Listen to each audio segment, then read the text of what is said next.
Eu sei que nessa noite Deus tem algo muito lindo para incutir, para colocar nos nossos corações. Ah, a gente começou na semana passada, na celebração passada, no culto GL Jovens passado, a série de palavras fundamentos. A gente vai trabalhar essa série por alguns cultos. E lembrando um pouco do que a gente falou no culto passado, a gente falou que eu trouxe a visão, trouxe como Deus tinha colocado essa série no meu coração, né? Trouxe duas visões que Deus tinha me dado. A primeira de um homem cavando valas, fazendo buracos. E eu falei que para que o fundamento seja feito é necessário cavar, necessário pôr a mão na sujeira, é necessário esforço, gasto de energia. Algumas frases que eu coloquei: para que uma casa seja construída é necessário um fundamento, e para que haja fundamento é necessário cavar. Nesse buraco eu estou dando início a algo grande e sustentável que não pode ser destruído, porque tem fundamento. Eu expliquei que cavar também significa, de uma forma figurada, estar num lugar onde você não é reconhecido, estar escondido, estar longe dos holofotes, longe do reconhecimento das pessoas, do público. Mas é ali que você produz algo, é ali que você constrói e produz as bases para algo grande que Deus vai fazer e vai aparecer para que se torne visível. Uma das frases que eu disse: o fundamento sustenta o destino. Quando eu estou fazendo o fundamento, eu estou preparando o meu destino, o meu futuro. Eu estou preparando aquilo que está por vir. Então, se eu me preparo, se eu produzo um fundamento firme, profundo, se eu gasto tempo para cavar, se eu gasto tempo para tornar aquele buraco mais fundo, maior será o meu destino, maior será o meu futuro, mais firme, mais poderoso, mais relevante, mais sustentável será o meu futuro e o meu destino, porque o fundamento sustenta o destino. Você crê nisso, entende isso? Eu falei sobre uma onda, outra visão que Deus me deu é de que eu estava numa praia, eu via o mar sem onda e o mar recuando. E Deus falando que para que a onda se forme, o mar precisa recuar. Quando o mar recua, ele prepara as estruturas para que a onda se forme. Quanto maior o recuo, maior a onda. Quem lembra disso? Quem estava aqui no último culto? Quem estava aqui, levanta a mão. E eu disse uma frase assim: para que a onda se forme, o mar precisa recuar. O recuo do mar constrói o fundamento para que a onda se forme. Quanto maior o recuo, maior a onda. E às vezes a gente olha, até eu disse uma frase: olhamos para o lado e não vemos motivo para celebrar ou se animar. O mar tá baixo, não tem água para eu pular, não dá para eu dar jacaré. Eu estou triste, eu estou depressivo, ninguém me ama, ninguém me quer, eu vou comer barata. A música que o meu amigo cantava que ninguém conhece, cara. Eu sempre falo essa música que ninguém conhece. Ninguém conhece, né? Eu falei várias pregações. Eu acho que vou parar de usar esse exemplo, porque ele não funciona. Ninguém conhece essa canção? Aê! Obrigado. Será que eu vou ter que ensinar de novo, Stella? Não vou ensinar, deixa quieto. A gente olha para o lado e fala: não tem motivo para celebrar. Mas a poucos metros, a poucos minutos, um tsunami está vindo sobre as nossas vidas. Para que a onda se forme, o mar precisa recuar. O fundamento nos permite a resistir a pressões externas. Eu até citei uma frase de um pastor que eu gosto muito: leva muito tempo para acontecer o de repente de Deus. E hoje eu quero falar do primeiro fundamento. Eu trouxe uma base na pregação passada. Hoje eu quero falar do primeiro fundamento. E essa palavra, quando eu já preguei essa palavra para os líderes. Eu vou trazer ela aqui novamente com algumas coisas diferentes, talvez.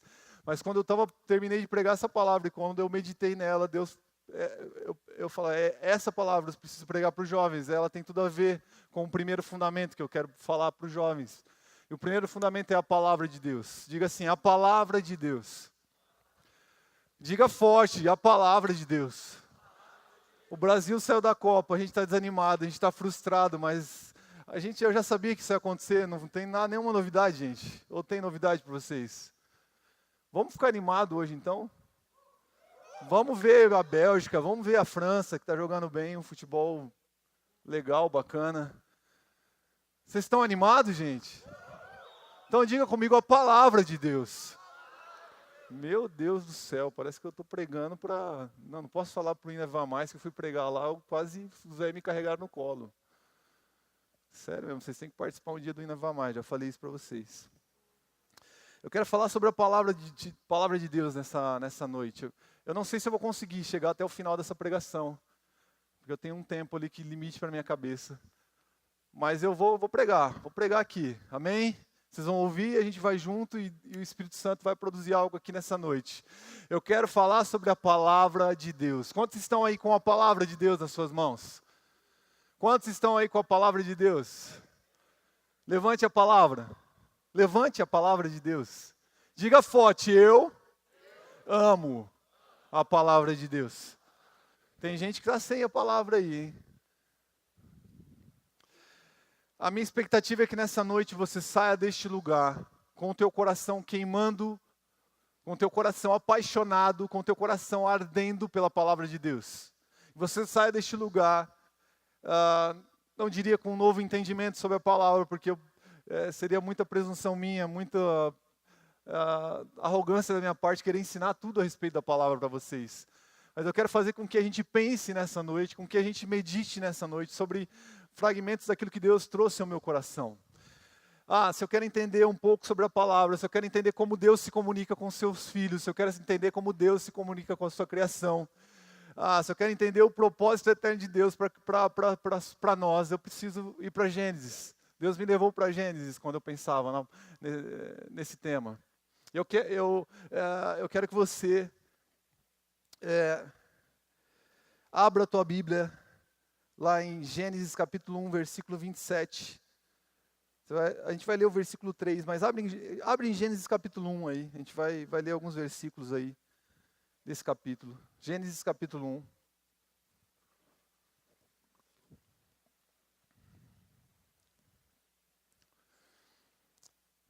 A gente vai ler o versículo 3 deste capítulo.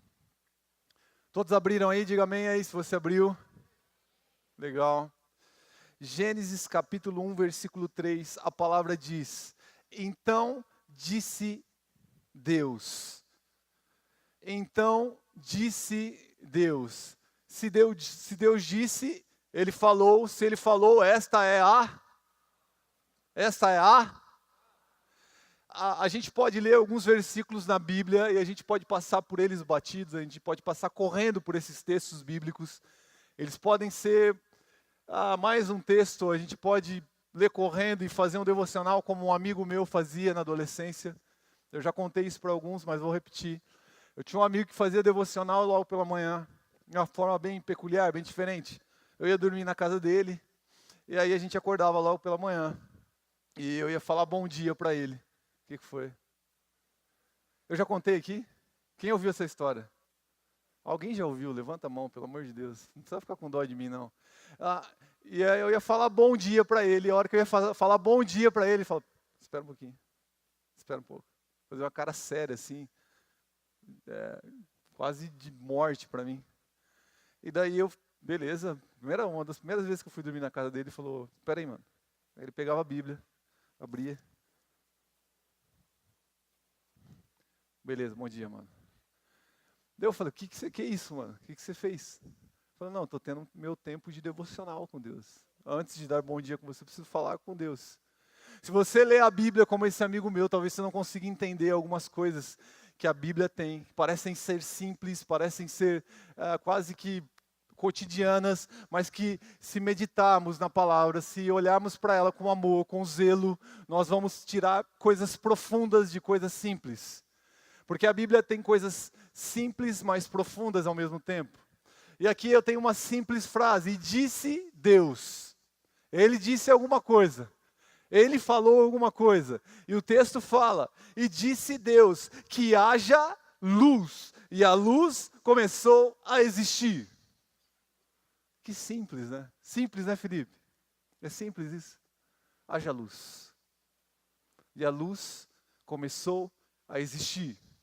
Se pensarmos nisso com a nossa mente humana ou com a nossa mente religiosa que lê a Bíblia todos os dias, que faz o devocionalzinho no caderno e tem que anotar algo lindo e belo que veio ao meu coração sem meditarmos, a gente pode passar batido e disse Deus, aí eu vou ler outras coisas, porque aqui parece ser algo simples, disse Deus. Não, disse Deus, trouxe à existência alguma coisa que não existe. E eu costumo falar assim, é como se a luz todo mundo sabe o que é. Mas é como se Deus tivesse falado assim, e disse Deus, haja a Biptá. E a Biptá veio a existir. O que é Biptá, Aaron? O que é, Taiguara? Você que é um cara culto, sabe de todos, é mestre numa imagem e ação. Ninguém ganha desse cara numa imagem e ação. Biptá não existe, mano. Acabei de inventar. Se Deus estivesse aqui neste momento falando, nós sabemos o que é a luz. Mas Ele estava trazendo à existência algo que ninguém, algo que jamais a mente humana poderia imaginar o que era luz. Hoje sabemos, depois de inúmeros estudos, cientistas que pesquisaram o que é a luz. Mas Deus traz a palavra de Deus, é poderosa e traz à existência as coisas que não existem, cara. Na palavra de Deus existe o poder, a onipotência. O poder que está acima de qualquer outra coisa. Nós precisamos entender isso, que a palavra de Deus diz, haja e de fato há. Não existia luz, não existia nada, e por meio da sua palavra, Deus cria todas as coisas. Quando Ele diz, quando Ele fala, as coisas que não existem, as coisas que nós nunca vimos ou ouvimos, elas podem acontecer, cara. Esse é o poder da palavra de Deus. A palavra de Deus é onipotente. Você serve um Deus cuja palavra não tem limites, não tem empecilhos, cuja palavra não pode ser contestada, revogada, destruída. A sua palavra é imutável, a sua palavra permanece e dura para todo sempre, não é mentirosa. É esse o Deus a quem nós servimos, a quem nós cultuamos todos os sábados, domingo, a quem nós ouvimos falar, que nos ama, e muitas vezes nós não damos valor à sua palavra que traz à existência as coisas que não existem. Disse Deus, haja luz. Diz assim comigo, a palavra de Deus. Fala forte, cara. A palavra de Deus gerou e gera todas as coisas. Cara, eu quero te falar uma coisa. Acaso há algo impossível para Deus? Basta uma palavra sua e os montes se removerão. Salmos 29, versículo 4, você não precisa abrir, a Bíblia diz, a voz do Senhor é poderosa, a voz do Senhor é majestosa. A voz do Senhor destrói os cedros do Líbano.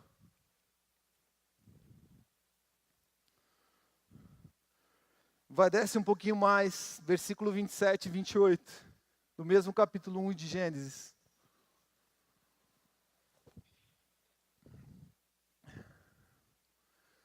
Gênesis capítulo 1, versículo 27 e 28. Criou Deus o homem, à sua imagem, a imagem de Deus o criou. Homem e mulher os criou.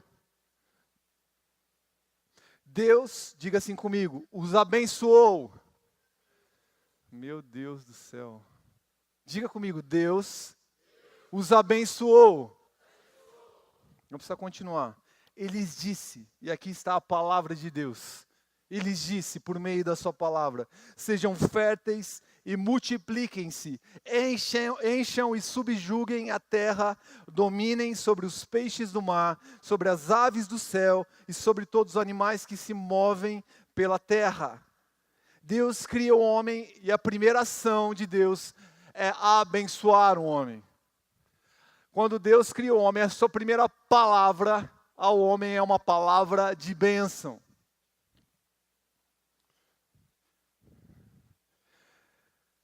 Ele diz assim para o homem, multipliquem-se, subjuguem e dominem. E a palavra dominar aqui no hebraico é hadá. Hadá. Hadá significa governar, estabelecer governo, colocar o pé sobre, exercer domínio sobre tudo o que ele tinha criado. No hebraico, a palavra bênção. Quando Deus cria o homem, Ele abençoa o homem. A primeira palavra é uma palavra de bênção. E essa palavra bênção no hebraico significa bará, ou barek, que significa ajoelhar, abençoar, exaltar, agradecer, felicitar, saudar. E o último significado que eu quero deixar, quero que fique grudado à sua mente nessa noite. Dotar de um poder benéfico. Dotar de um poder que é bom. Ao nos abençoar, Deus está nos dotando, está nos dando um poder que é bom. Tanto no hebraico quanto no grego, a palavra no grego para bênção é eulogia. E eulogia, tanto eulogia quanto barek, ou bará, significa concessão, permissão para utilizar bens materiais, e no grego esse significado é ampliado para bens espirituais também. Então, quando alguém fala que está abençoando alguém, outra pessoa, eu vou abençoar o Lucas, eu estou concedendo, eu estou permitindo a ele que se utilize dos meus bens materiais ou bens espirituais, no caso de Deus. É mais ou menos assim. Um exemplo. É como um pai que tem um carro que é dele, foi comprado por ele, foi conseguido pelo dinheiro dele, pelo esforço, mas ele tem um filho, e meu filho aqui é o Chitão, que está na pré-adolescência ainda. Vem cá, filho. Ele é casado, tem filhos, mas ele parece um pré-adolescente, né, gente? Meu filho. Eu comprei meu carro, eu tenho meu carro, está tudo pago, seguro. Eu já dei algumas voltas com meu filho, mas eu falo, tá aqui, filho. Eu te dou o direito, eu te permito.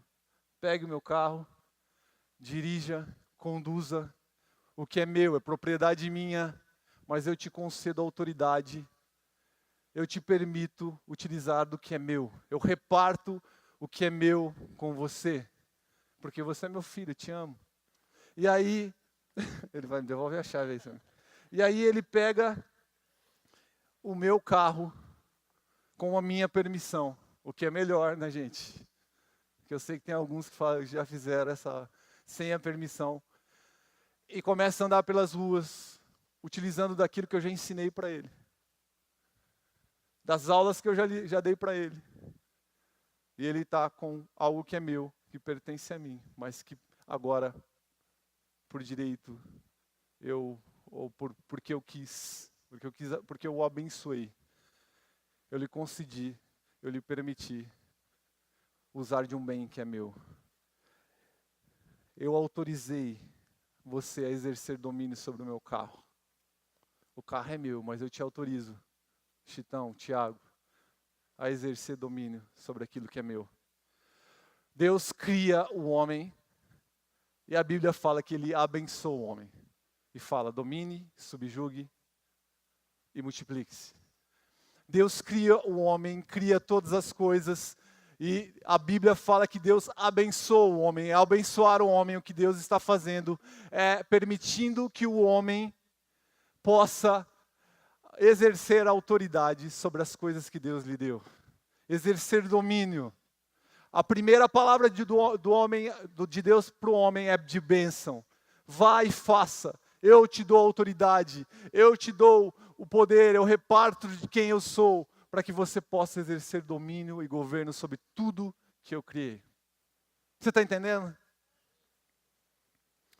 Nos dicionários, a palavra abençoar também significa ação de benzer. Significa favor divino, significa graça. E a palavra graça significa favor imerecido. Abençoar tem a ver com capacitação, com força de Deus, com Quando Deus nos abençoa, é como se Ele estivesse nos capacitando, nos dando capacidade, nos dando força da sua parte. Deus cria o homem, Ele diz por meio da sua palavra, você não está só, eu estou com você. E além disso, eu permito você, eu te dou autoridade, eu reparto o meu caráter com você. Porque, pensem comigo, quem é aquele que domina? Quem é aquele que multiplica as coisas? Quem é aquele que subjuga todas as coisas? Quem, gente? Quem? Quem é aquele que domina? Quem é aquele que subjuga? Quem é aquele que multiplica todas as coisas? Mas Deus, ao criar o homem, Ele fala, você agora vai dominar, vai subjugar e vai multiplicar, porque Deus não é um Deus egoísta, não é um Deus que não tem prazer em abençoar os seus filhos, mas Ele é um Deus que deseja repartir quem Ele é com a sua criação. Na presença de Deus, nós somos construídos por meio de uma palavra de bênção. Nós vamos entender isso. Deus forma o homem e não lhe coloca, não lhe impõe um jugo destrutível, um jugo opressor, mas Ele libera sobre o homem uma palavra de ânimo, uma palavra de graça, uma palavra de encorajamento. Ele fala, domine, subjugue, multiplique-se. Pô, que coisa legal, cara. Isso é coisa de pai. De um pai que ama, de um pai que quer repartir de quem ele é com seus filhos. De um pai que é um pai bondoso, misericordioso. Quando nós nos achegamos diante da presença de Deus, Ele nunca terá uma palavra de destruição para nós. Mas Ele terá sempre uma palavra de bênção. Uma palavra que nos levanta, que nos anima, que nos impulsiona, que fala, vai. Ele podia olhar para a sua criação, para Adão, e falar, quem é esse cara? Para dominar, para subjugar e para multiplicar. Quem é esse ser insignificante? Mas porque Ele nos conhece, porque Ele sabe o potencial que há na sua criação, quando sua criação está unida a Ele. Ele libera, Ele reparte de quem Ele é conosco. Isso é tão forte, gente. Então a gente começa a entender que abençoar não é simplesmente um ato frio, mas é a interação de Deus com o homem. Quando Deus abençoa Adão, Ele está interagindo com o homem, repartindo, porque Ele reparte de quem Ele é com o homem. Ele está trocando com o homem. Olha, eu que domino, mas eu deixo você dominar. Eu que subjugo, mas eu deixo você subjugar. É eu que multiplico todas as coisas, mas eu agora dou esse poder a você. Então, quando Deus abençoa o homem, Ele está interagindo com o homem. Por meio da sua palavra. Ao nos abençoar, Deus nos permite viver e expressar a sua essência sobre a terra. Cara. Expressar quem Ele é. O que Ele representa, expressar a sua natureza. Ao nos abençoar, Deus está nos construindo a partir do seu modelo, das suas características. Quando nós nos conectamos, quando nós nos aproximamos de Deus e da sua palavra, Ele nos constrói a partir do seu modelo, da sua natureza, de quem Ele é. Então, se Ele é santo, Ele tem santidade para nós. Se Ele é puro, Ele tem pureza para nós. Se Ele é poderoso, Ele tem poder para nós. Se Ele é fiel, Ele tem fidelidade para nós. Porque Ele é um Deus que reparte do que Ele é, da sua natureza para com seus filhos. Porque o desejo de Deus é nos abençoar por meio da sua palavra.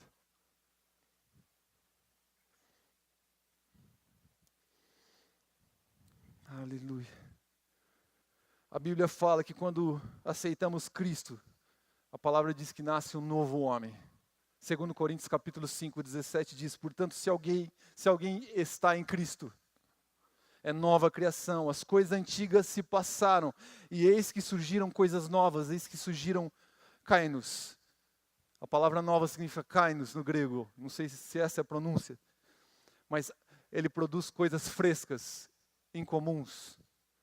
ele produz um novo tipo de pessoa a partir do seu modelo, a partir do modelo de Cristo. Quando nós recebemos Cristo, o que começa a nascer de nós são coisas novas, são produtos incomuns, são coisas frescas. Essa palavra nova também significa algo fresco.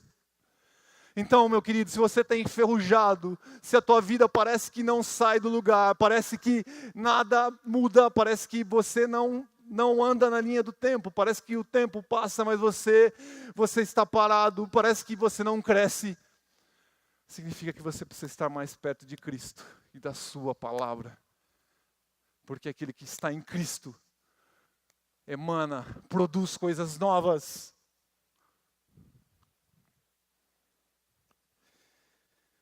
O projeto de Deus para essa nova criatura é fundamentado sobre uma palavra de bênção.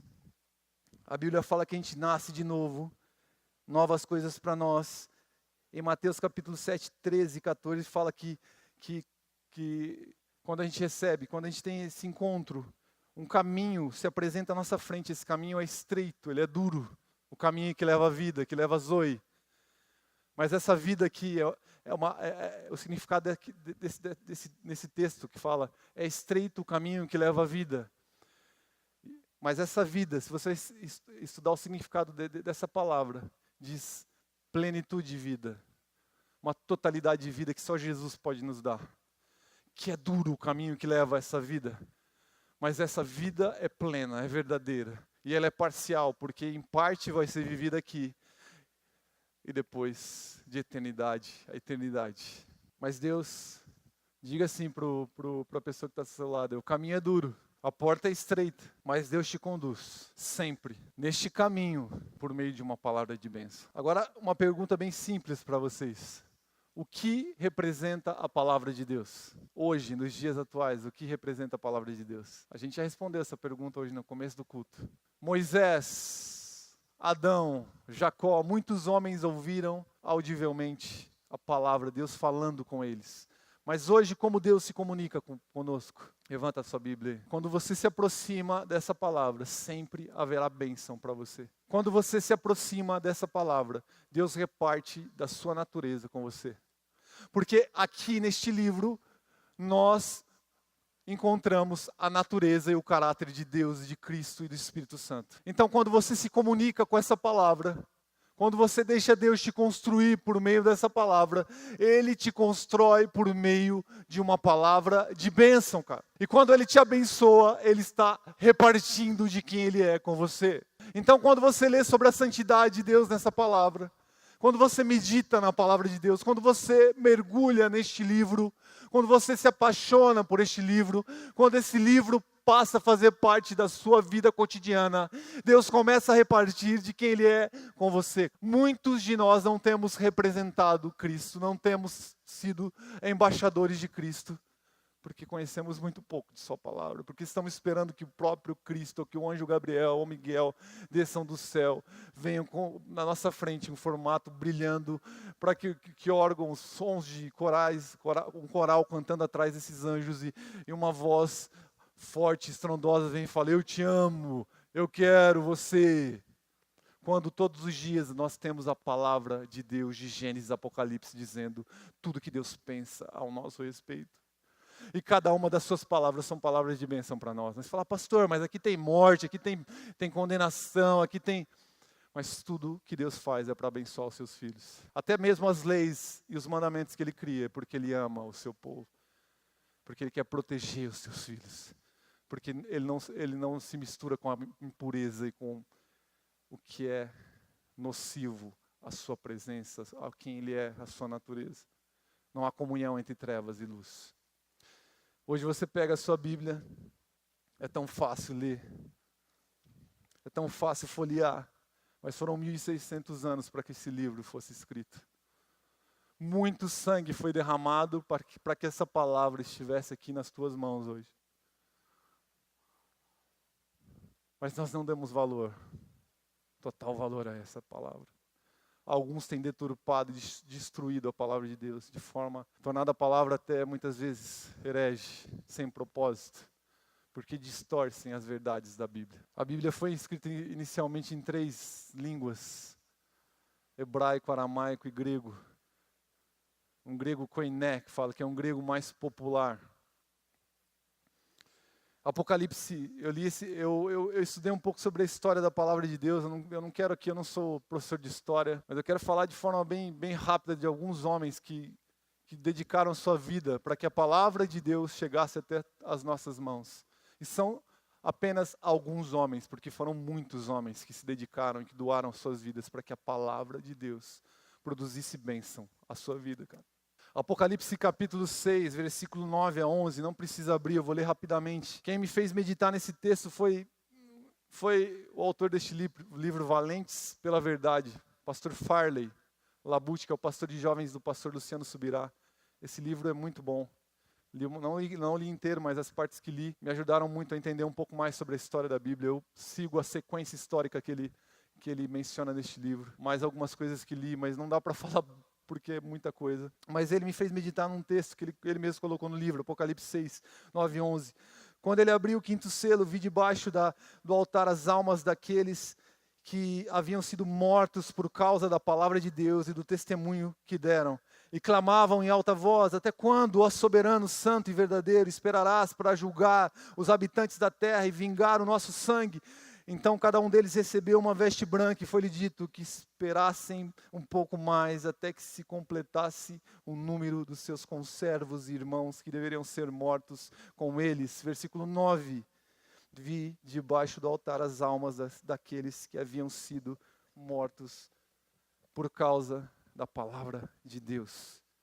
Muitas pessoas derramaram seu sangue para que essa palavra chegasse aqui. Como eu disse, a Bíblia, o Novo Testamento foi escrito no grego, koiné, eu não sei como pronuncia essa palavra, mas é um grego mais popular. Por muitos momentos, homens foram mortos.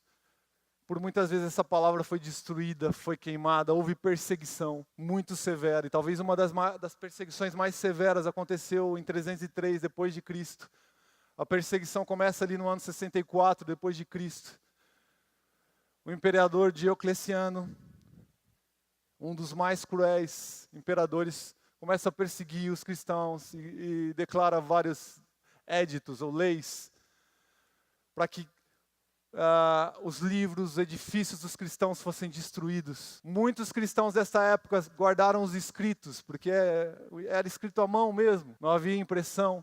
Fugiram com esses escritos, muitos saíram do Império Romano, foram para países bárbaros, e a história conta que alguns desses cristãos foram responsáveis por chegarem nessas nações bárbaras que nem tinham alfabeto, não tinham escrita, e com base no alfabeto grego, eles criaram um alfabeto para muitos países e criaram até escrita, a palavra escrita em algumas nações que não havia nem escrita, e ensinaram a palavra de Deus. Pagaram alto preço, fugiram da opressão, mas não se apartaram da palavra de Deus. Se a gente for um pouco mais à frente, 1229, a história conta, e pode ser contestada aí por alguns historiadores, que o clero católico promulgou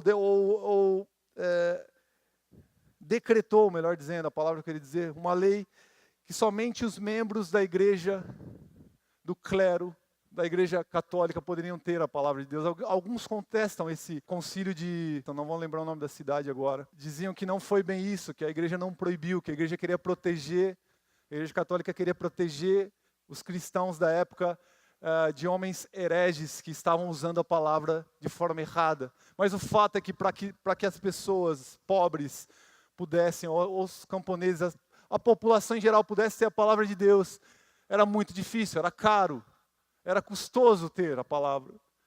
Não havia incentivo. Mas aí eu quero trazer a primeira projeção para vocês de um primeiro homem, John Wycliffe. Nasceu mais ou menos por volta de 1328, 1330. Esse homem ele está por trás da primeira tradução. Não precisa, pode voltar essa citação. Ele está por trás da primeira tradução da Bíblia do latim para a língua inglesa. Aos 16 anos, ele deixa a casa dos seus pais e vai para Oxford, para a Inglaterra. E ali ele começa a estudar teologia. E esse cara começa a encontrar na palavra de Deus coisas que estavam contra a hierarquia da igreja. Ele começa a debater, a incomodar o clero da Igreja Católica. E o que existe em comum em todos esses homens que eu vou falar para vocês aqui nessa noite é que o desejo deles era tornar esta palavra acessível a todas as pessoas. A fazer com que a palavra de Deus fosse algo que qualquer pessoa pudesse ler e entendê-la, numa escrita que fosse comum, próxima à realidade das pessoas. Eles não se conformavam em que a igreja distorcesse os princípios que existiam na palavra de Deus. Não quer dizer que eles estavam totalmente contrários à igreja, mas eles tinham coisas da palavra que eles queriam que se tornasse acessível às pessoas. Que as pessoas pudessem entender e pudessem ser governadas pela palavra de Deus e não pela igreja, e não por homens. E é por isso que eles começam a lutar. Esse cara, ele foi um defensor da palavra de Deus, em contraste às doutrinas que a igreja trazia na época, às regras que a igreja trazia na época. Ele lutou pela palavra de Deus. E aí está uma citação dele que eu quero ler com vocês. O Papa não é a voz de Deus na terra, essa voz é a Bíblia. E ele diz o Papa, e aqui eu posso dizer para vocês, o pastor também não é a voz de Deus na terra, é a Bíblia. Porque senão vai parecer aqui que a gente está falando só contra a Igreja Católica, não é a minha ideia.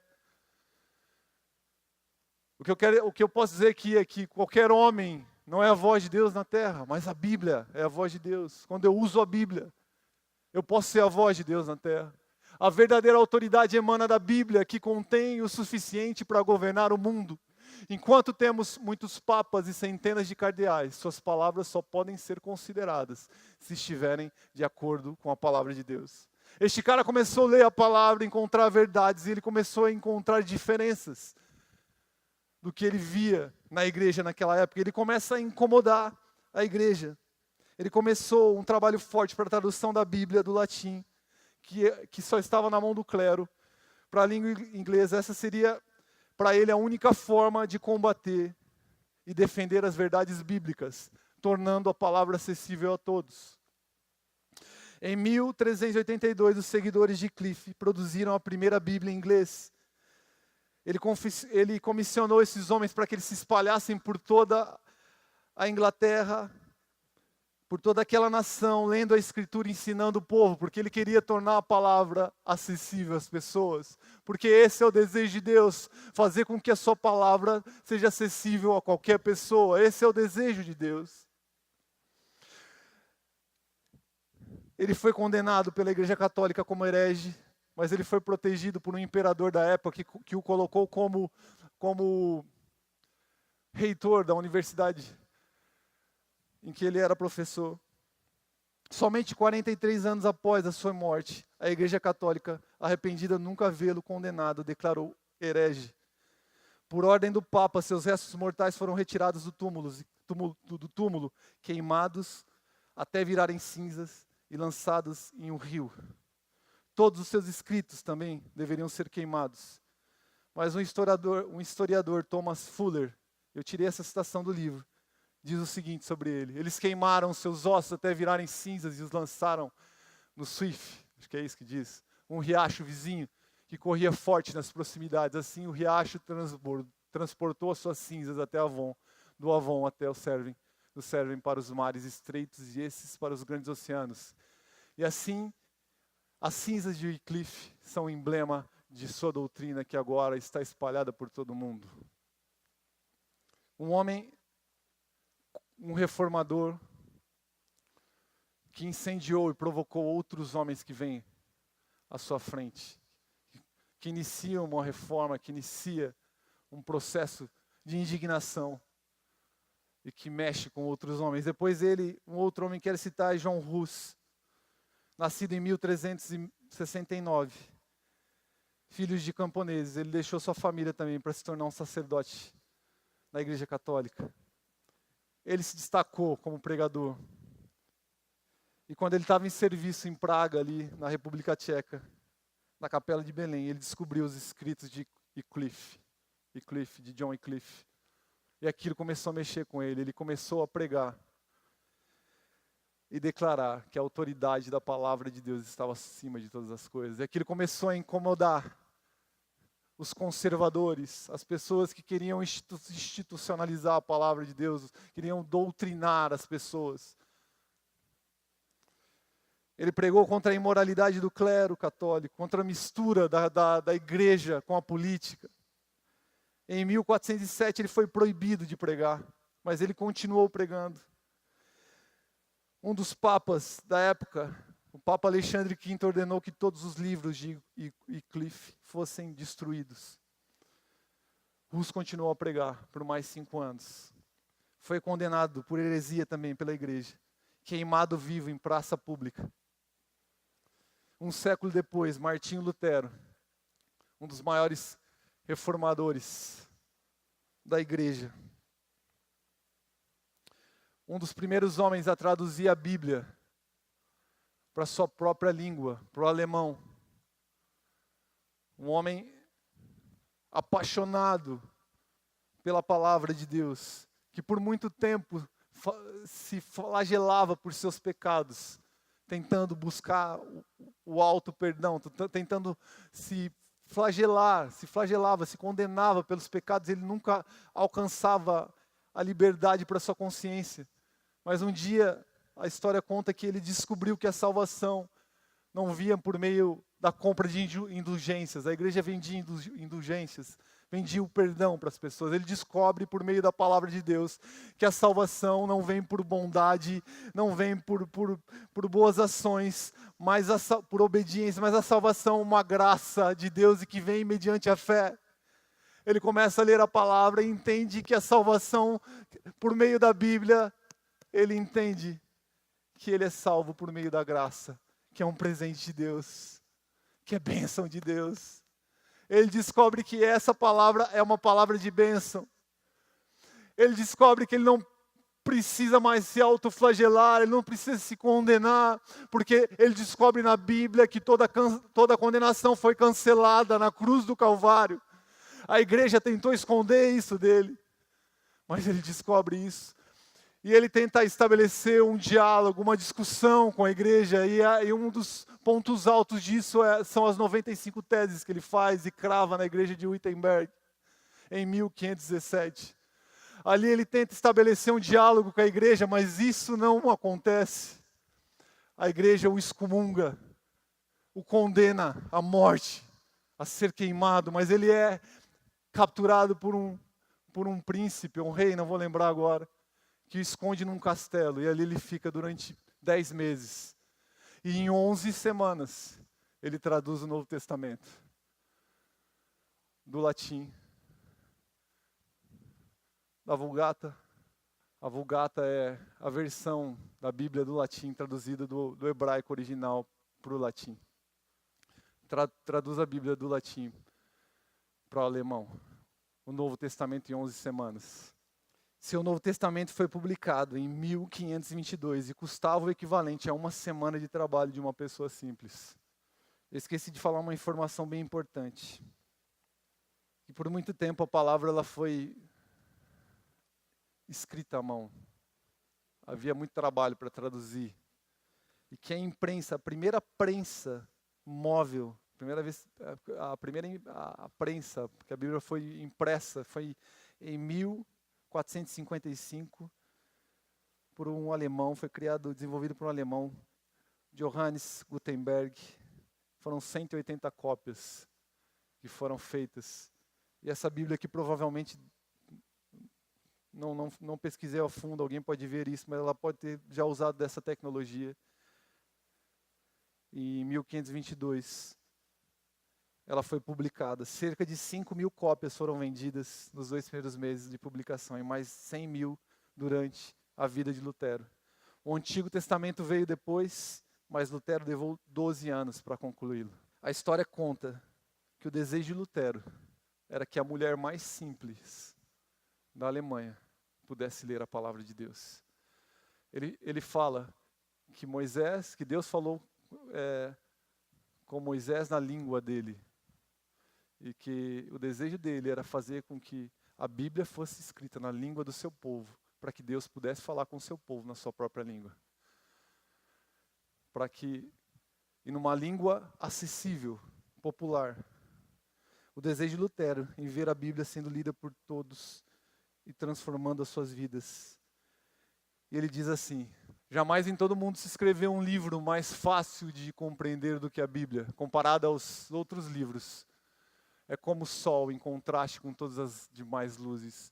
Não vos deixei levar a abandoná-la sobre qualquer pretexto da parte deles. Se vos afastardes dela por um momento, tudo estará perdido. Podem levar-vos para por onde quer que desejem. Se permanecerdes com as Escrituras, sereis vitoriosos. Tudo estará perdido. Mas se eu estiver com a palavra de Deus, eu vou obter a vitória. William Tyndale vem em 1484, mais um homem que batalha pela palavra de Deus. Um homem que faz a primeira tradução de partes da Bíblia para o inglês. Em 1523, com 30 anos, tem o pedido negado de traduzir a palavra, a Bíblia, dos textos originais para o inglês. A igreja lhe nega esse direito. Então ele foge com o patrocínio de um homem rico para Hamburgo, na Alemanha. 2 anos depois ele consegue fazer a primeira tradução da Bíblia, do Novo Testamento. Ele tenta até contrabandear algumas dessas Bíblias em barris. Essas Bíblias são pegas, mesmo assim ele não é impedido daquilo que ele poderia fazer. Em 1534, 35, ele produz novas e melhores edições da Bíblia, Novo Testamento. Nessa mesma época, ele já estava bem encaminhado na tradução do Antigo Testamento. Já tinha traduzido o Pentateuco, os livros de Jonas, de Josué, segundo Crônicas. Mas por conta dessa ousadia de tornar a Bíblia acessível a todas as pessoas, para que os ingleses pudessem ler a palavra de Deus, outras pessoas pudessem ter acesso a esse livro que estava tão restrito a poucos. Ele começa a ter que se mudar por várias partes ali da Alemanha, porque a igreja manda homens para capturá-lo e ele é pego em uma das emboscadas. Em 1536 ele foi julgado e condenado à morte como herege, não somente por traduzir a Bíblia, mas também por publicar o Novo Testamento em inglês, mas também por seus pensamentos reformadores que iam contra a estrutura da igreja da época. A sua resposta diante da igreja foi a seguinte: projeta para mim. Se Deus poupar minha vida por alguns anos, farei de tudo para que um menino que corre atrás do arado saiba mais da Bíblia do que vocês. Porque eu quero que todas as pessoas conheçam a palavra de Deus. Porque a palavra de Deus é bênção. Porque ao se conectar com a palavra de Deus, Ele reparte de quem Ele é, com o mais pequeno de todos. Porque vocês não precisam ser entendidos, eu não preciso ter teologia, eu não preciso fazer mestrado, doutorado, eu não preciso saber latim, grego, hebraico, para que Deus se comunique comigo por meio da palavra dEle. Este era o desejo desses homens. Esses homens estudaram, foram doutores, sabiam grego, latim, hebraico. Eles se qualificaram para fazer isso. A gente podia aprofundar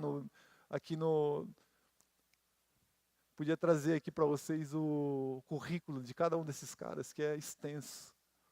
Eram homens cultos, mas que entenderam que a palavra de Deus estava acima do seu conhecimento.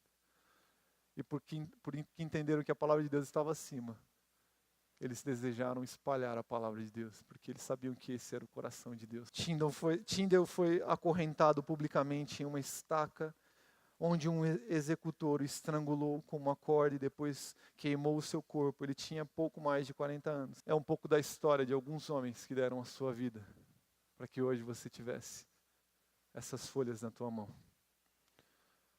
Para que você tivesse um aplicativo no seu celular, escrito na sua língua, falada. Se você clicar, o cara fala até o texto que você clica.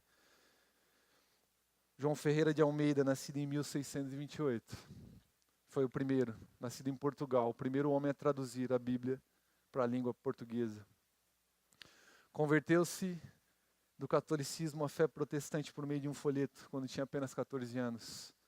No ano seguinte à sua conversão, antes de completar 17 anos, ele começou a traduzir a Bíblia para o português. A primeira edição completa da Bíblia na língua portuguesa só seria publicada em 1753, 62 anos após a sua morte. Coloca o último slide para mim. Queria pedir para os músicos subirem aqui. Eu peguei esses dados deste livro, Valentes pela Verdade. A Associação Linguística Missionária, essa pesquisa de 2016, diz que 180 milhões de pessoas não têm sequer um versículo traduzido em sua língua. 8.000 povos não alcançados pelo Evangelho, 6.809 línguas conhecidas no mundo. A Bíblia está disponível apenas para 333 línguas, ou seja, 5% das línguas encontradas no mundo inteiro. 66% dos idiomas não possuem um versículo sequer traduzido. E nós temos a palavra de Deus todos os dias à nossa disposição. Esses homens que deram suas vidas pela palavra de Deus entenderam o valor deste livro. Não vinham apenas como folhas ou papel ou escrita, mas vinham a própria boca de Deus falando através dos escritos. Entendiam que era neste lugar que eles eram fundamentados, construídos, solidificados. Entendiam que era neste lugar que Deus repartia de quem Ele era com eles. Eu gosto muito do que Spurgeon diz. Ele diz que chega um dos pregadores ingleses bem conhecidos aí, muita gente postando frases dele, que ele chega diante da Bíblia e fala: Deus, o que o Senhor quer falar comigo? E ele diz assim: um texto duro como uma pedreira, quando batido com o aço da oração, produz faíscas. Pode produzir faíscas que incendeiam o coração, que produzem uma chama que nos consome. E ele fala uma das frases que eu acho mais lindas e que eu tenho me agarrado nelas nesses dias, porque eu tenho me dedicado muito para ler a palavra de Deus nesses dias como nunca. Ele diz que se ao chegar aos céus, Deus fala para ele: Spurgeon, você vai ter que pregar por toda uma eternidade. Ele diz que vai responder assim para Deus: dá-me uma Bíblia, é somente isso que eu preciso. Dá-me a tua palavra e eu pregarei pela eternidade. O que eu quero dizer para você nessa noite é que a Bíblia é suficiente para nós. Nós temos vários livros, várias literaturas, mas a palavra de Deus precisa ser suficiente para nós, porque ela reparte de quem Deus é para conosco. Se você tem vivido pouco de Deus, representado pouco da natureza de Deus, é porque você tem estado pouco com sua palavra, porque você tem orado pouco à luz da sua palavra, porque a oração é como um aço que bate nessa pedra que muitas vezes é para nós, alguns textos, e produz faíscas.